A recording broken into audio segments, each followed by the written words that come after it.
Se oli muistaakseni niin, että Juhani Merimaa halusi nimenomaan, että mulla on tää päivä, kun näyttely avautuu yleisölle samana päivänä, kun on se 69 City.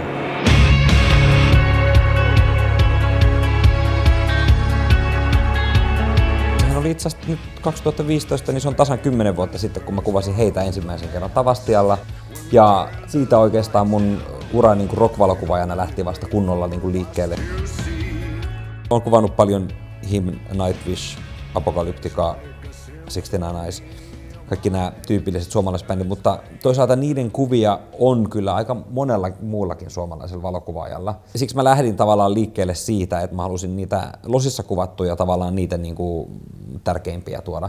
Slashia pääsin kuvaamaan muutaman kerran silloin, kun asuin Losissa, ja ne oli tosi innoissaan niistä.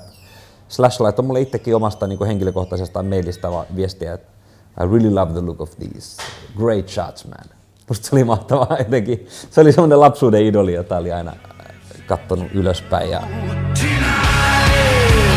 musta on niinku tavallaan mielenkiintoisempaa just niinku takahuonekuvat ja semmoista usein, koska niinku livekuvat on enemmän sitä tyypillisempää, mitä kaikki näkee muutenkin. Et jos mä saan 5-10 minuuttia kuvata Slashin kokoisen artistin kanssa, niin se on mun mielestä ihan mahtava juttu oikeasti.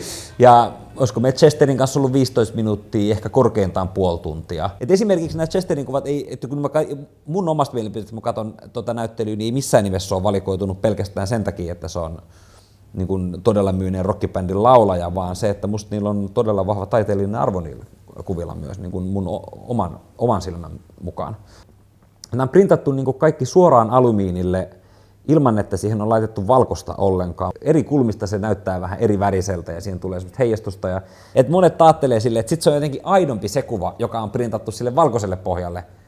Mutta itse asiassa mun mielestä näihin tulee paljon aidompi ja elävämpi tunnelma just ton heijastavuuden takia. Halusin tuoda semmosia tänne, mitä ei ole välttämättä aikaisemmin nähty missään, mutta sit myös on kiva tuoda semmosia, mitkä on nähnyt ja tuo semmosia, että tää on kans tän kuvaajan ottama. 1,000 years of blood.